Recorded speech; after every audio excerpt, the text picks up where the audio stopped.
जय श्री कृष्णा, जय श्री राम, जय गौ माता, जय राधे श्याम। आप देख रहे हैं तुलसी तपोवन यूट्यूब चैनल और इस वीडियो में हम परिवर्तनी एकादशी यानी पद्मा एकादशी की व्रत कथा सुनते हैं। आइए, जिसकी बहुत बड़ी महिमा है। सबसे पहले तो मैं आपको ये कह दूं कि एकादशी के दिन एकादशी व्रत कथा सुनने से 1000 गौ माता के गौदान के बराबर फल प्राप्त होता है। राजा युधिष्ठिर ने कहा, नभस्यासहते पक्षे किम नाम एकादशी भवेत, को देव को विदस्तस्या एतादाख्या केशव। कहा कि हे केशव, भाद्रपद मास के शुक्ल पक्ष में कौन सी एकादशी होती है, उसकी व्रत को करने की कौन सी विधि है, इस बात को आप मुझे बताएं, मैं आपको प्रणाम करता हूँ। भगवान श्री कृष्ण ने कहा, कथयाम महीपाल कथाम आश्चर्य कारणीम कथयामास्याम ब्रह्मा नारदाय महात्मने। हे राजन, मैं आश्चर्य करने वाली कथा को सुनाता हूँ। नारद जी के पूछने पर इस कथा को ब्रह्मा जी ने उन्हें सुनाया था। नारद जी ने पूछा था कि पिताजी, आपको नमस्कार है, आप कृपा करके बतलाइए कि भादों के महीने के शुक्ल पक्ष में होने वाली एकादशी का नाम क्या है। भगवान विष्णु की आराधना करने के लिए मैं इस बात को आपसे सुनना चाहता हूँ। तब श्री ब्रह्मा जी ने कहा, वैष्णवोश मुनि श्रेष्ठ साध पृष्ठम किलत्वया नातः परतरा लोके पवित्रा हरिवासरात। हे मुनिश्रेष्ठ, आप वैष्णव हैं, आपने बहुत अच्छा प्रश्न किया। इस एकादशी से बढ़कर के और क्या व्रत होगा।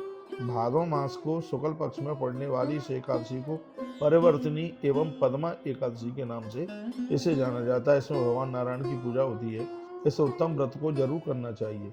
तुम्हारे समक्ष मैं पुराण की शुभ कथा कहता हूँ, उसको सुनने मात्र से महापापों का नाश होता है। ऐसा कहा। कथयाम तवाग्रे कथाम पौराणिकीम शुभाम यस्सा स्वर्ण मात्रेण महापापम प्रणश्यति। सूर्यवंश में मानधाता नाम के राजा हुए थे। वे प्रतापी थे, सत्यवक्ता थे, चक्रवर्ती राजा थे। वो प्रजा को अपने बच्चे की तरह समझते थे। उनके राज्य में ना तो दुर्भिक्ष कभी अकाल नहीं पड़ता था, ना कोई बीमार होता था। धन धान समृद्धि से सब लोग आनंदित मग्न थे। उस राजा के यहाँ पर बहुत बड़ा न्याय था। लिखा है, न्यायोनुपार्जिते वित्तम तस् कोशो महीपते। राजा के पास धन भी जो आता था, न्याय पूर्वक आता था। सभी वर्णों और आश्रमों के लोग अति प्रसन्न थे, धर्म का पालन कर रहे थे। उस राजा के राज्य की भूमि कामधेनु के समान थी।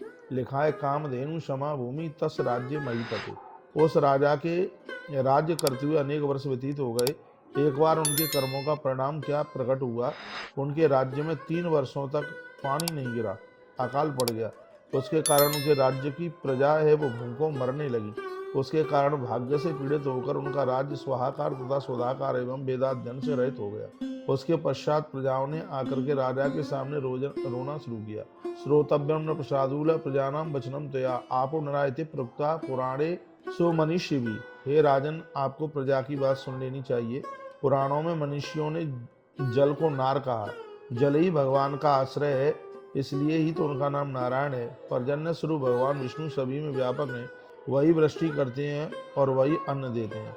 अन्न से प्रजा सुखी रहती है। हे राजन, जल के अभाव में प्रजा का क्षय हो रहा है। हे राजन, आप ऐसा कार्य करें जिससे प्रजा के प्राण बचे। राजा ने कहा कि आप लोगों ने सत्य कहा है, इसमें मिथ्या कुछ भी नहीं है। इसलिए अन्न को ब्रह्मा कहा गया और अन्न को ब्रह्म कहा गया और अन्न में ही संपूर्ण जगत है। अन्न से ही जीव की उत्पत्ति होती है। जगत अन्न पर ही टिका हुआ है। इस तरह से लोक में तथा पुराणों में बहुत विस्तार पूर्वक इस बात को कहा गया। राजाओं के ही पाप से प्रजाओं को कष्ट मिलता है, ये स्वयं राजा ने कहा था। जरूर मुझसे कोई अपराध हुआ है जिसकी वजह से आप सब बहुत ज़्यादा परेशान हैं।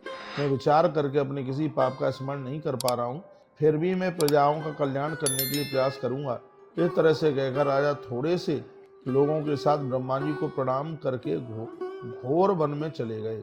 वे प्रधान मुनियों तथा तपस्वियों से युक्त आश्रमों में रहने लगे। वे ब्रह्मा जी के पुत्र अंगरा मुनि को देखे, उनके दर्शन किए। उनके तेज से दिशाएं प्रकाशित हो रही थी।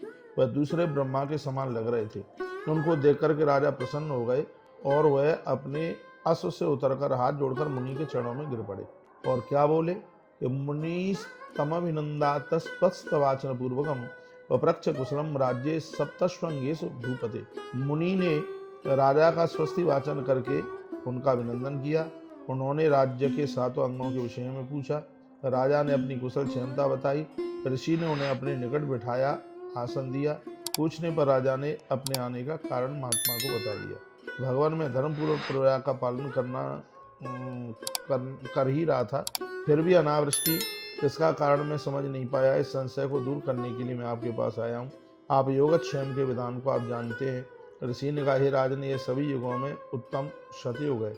इस युग में सभी जीव ब्रह्म परायण होते हैं और धर्म के चारों चरण विद्यमान रहते हैं। विचार कीजिए, सतयुग की कथा है तो इसका मतलब सतयुग में भी 11 का व्रत होता था। अस्मिन् युगे तपयुक्ता ब्राह्मणा नेतरि जना विषय तथा राजेंद्र वसलोयम तपस्वती। इस युग में केवल ब्राह्मण ही तपस्या करते हैं, दूसरे वर्ण के लोग ब्राह्मणों का दर्शन करके अपने कल्याण को प्राप्त हो जाते हैं। हे राजन, आपके राज्य में कुछ ऐसी त्रुटियां और गलतियां हुई हैं, उसी की वजह से वर्षा नहीं हो रही है। इसलिए राजा ने कहा, तपस्या करने वाला गलती करता हुआ, देखो तप में गलती नहीं होनी चाहिए, जप पूजा पाठ में गलती नहीं होनी चाहिए, तो कहा कि कोई व्यक्ति एक बहुत बड़ी त्रुटि गलती कर रहा है। ऋषि ने कहा, तब राजा ने कहा कि मेरे लिए आप आदेश कीजिए। तो कहा, भाद्रपद मास में शुक्ल पक्ष में आने वाली जो परिवर्तनीय एकादशी है राजन, जिसे पद्मा एकादशी भी कहते हैं, उस एकादशी के प्रभाव से वर्षा हो जाएगी। यह एकादशी सभी सिद्धियों को प्रदान करने वाली है, सभी उपद्रवों का नाश करने वाली है। इसी एकादशी का आप अपनी प्रजा और परिवार के साथ इसका व्रत करें। ऋषि के इस वाक्य को सुनकर के राजा अपने घर गए और राजा ने 11 का व्रत किया। श्याम व्रतम कुरुन्नप सप्रज्ञ सप्रक्षद इत वाक्य ऋषि सुत्वा राजा स्वगृह मागता तस्या व्रत प्रभावेण सर्वष्टि भवता ध्रुवम। उन्होंने भाद्रपद मास के शुक्ल पक्ष की परिवर्तनीय एकादशी का व्रत किया। उनके साथ चारों वर्णों की प्रजाओं ने भी इस व्रत को किया। राजन उस व्रत के करने से वर्षा हुई, सारी भूमि जल से भर गई और सब लोग संपत्तिवान हो गए। ऋषिवर के प्रभाव से सारी प्रजा सुखी हो गई। इसलिए इसे उत्तम व्रत को जरूर करना चाहिए। इस एकादशी के व्रत में कल्याणी कल्याण छिपा हुआ है। इसमें छाता और चरण पादुकाएं दान में दी जाती हैं। बहुत ध्यान से सुन लीजिएगा। इसमें छाता और चरण पादुका यानी जूतियां चप्पलें दान में दी जाती हैं। मैं श्लोक बोले देता हूँ। दध्यो नायुतम तस्याम जल पूर्णम घटम ध्वजे वस्त्र संवेष्टितम दत्वा छत्रोपान मेवचा। इसमें पानी पीने के पात्र भी दान में दिए जाते हैं। फिर भगवान से प्रार्थना की जाती है, मधुसूदन, हमसे कोई गलती हो गई हो क्षमा करें, हमारे व्रत को आप स्वीकार करें। राजन, ये एकादशी का व्रत करना तो बहुत बड़ी बात हो गई है। यदि इस कथा को कोई सुन भी लेता है, पढ़ लेता है, या पढ़ने व श्रवण करने से मनुष्य सभी पापों से मुक्त हो जाता है। यह व्रत लोगों को भोग तथा मोक्ष देने वाला है और हमेशा हमेशा के लिए सुख देने वाला है। भुक्ति मुक्ति पदशैव लोकानाम सुखदायक पठना श्रवणाद राजन सर्व पापै प्रमुच्यते। यह व्रत संपूर्ण पापों को समाप्त करने वाला है। तो हमने आपको एकादशी, परिवर्तनीय एकादशी यानी पद्मा एकादशी की व्रत कथा सुनाई। जो इस कथा को सुनेंगे संपूर्ण पाप जलेंगे, हजारों गायों के गोदान करने के बराबर फल प्राप्त होगा। इस वीडियो को आगे भेजिए जिससे और भी लोग इससे लाभान्वित हो सकें। बहुत बहुत धन्यवाद वीडियो पूरा सुनने के लिए। इन्हीं शब्दों के साथ जय श्री कृष्ण, जय श्री राम, जय गौ माता, जय राधे श्याम।